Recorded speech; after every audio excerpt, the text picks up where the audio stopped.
Once upon a future time, when dreams no longer come true, there will live a beautiful but sad princess. But enough about her. Let's get on with the real story. The war is over. Read all about it. Sunrise the day after the celebrations. A serving girl ran through the Planet Bella spaceport and knocked on the door of an old space plane called the Genghis Khan. The door opened a crack. "You'd better move away. We're cleared for launch." "I want you to take me with you, please. I need to get away from here." "Well, you can't join the circus. We're not hiring." "I didn't say I wanted to join. I just want you to drop me off wherever you're going." "Why do you want to leave your planet now that the war is nearly over?" "Because I don't trust the peace treaty. It'll leave us wide open. The men of Belus will use the princess's forthcoming marriage as an excuse to enslave us all." "That's who you remind me of. You're the princess." "No, I'm not." "Yes, you are." "No, I'm not." "There's a definite resemblance." "That's because I'm a look-alike. I sometimes get work impersonating her.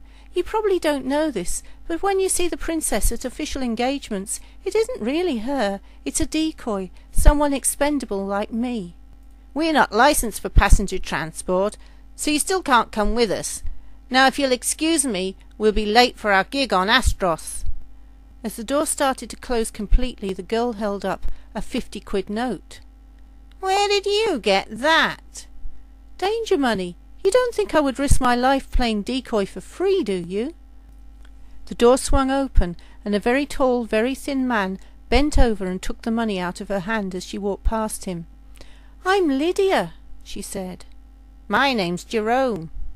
The man led her through the ancient spaceship and onto the bridge. 11 faces stared at her as she walked in. "You can have Freddy's seat. He's on Zreen, getting treatment for his problem." "Problem?" "Yeah, keeps getting nasty boils, can't sit down." "And you expect me to sit where his boils have been?"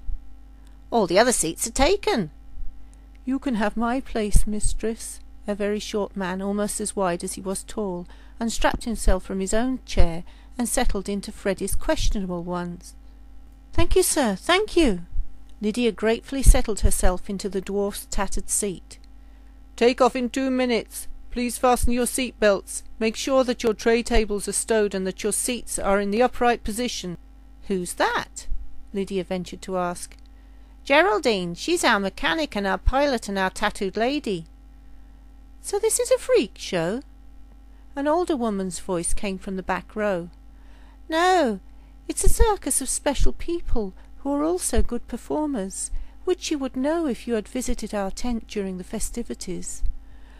"Sorry, I was busy. But don't they have treatment these days for, special people with problems?" "Yes, they do," Jerome told her. "But firstly, it costs an arm and a leg, and the only person who has a leg to spare is Jerry, our 3-legged man. And secondly, we're all very talented people, but no one would come to see us if we weren't special. And thirdly, it keeps us safe from planetary conflicts." "Of course, as registered entertainers, you have political immunity as long as you stay neutral."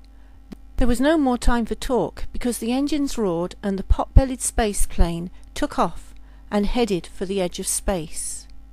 And so began the journey that would take our heroine, accompanied by Bunyan, the little man with the big heart, back in time to prevent a war that would kill 500 million people. Little did they know it then, but Josephine, the smartest girl in the galaxy, accompanied by Zedekiah, the ancient archaeologist, would also have to travel back. Together they would go back 1,000 years into the past to save the whole timeline. They would be aided in their quest by Mr. Mystery the illusionist, Froggy the human amphibian, Annie and Rosie the conjoined twins, Grumpus the strong man, Natta the digger, and Jerry the 3-legged man. Before this quest was over, they would have to fight duels, cross deserts, juggle fire, and bore people to sleep. Their wits and imagination would be their only weapons.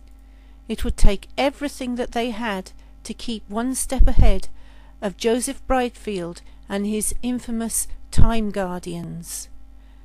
They were not rich, and only one of them was good-looking, but the fate of 500 million people and the future of the galaxy would hang on their shoulders. Success could mean losing everything, including their lives, but they must not fail.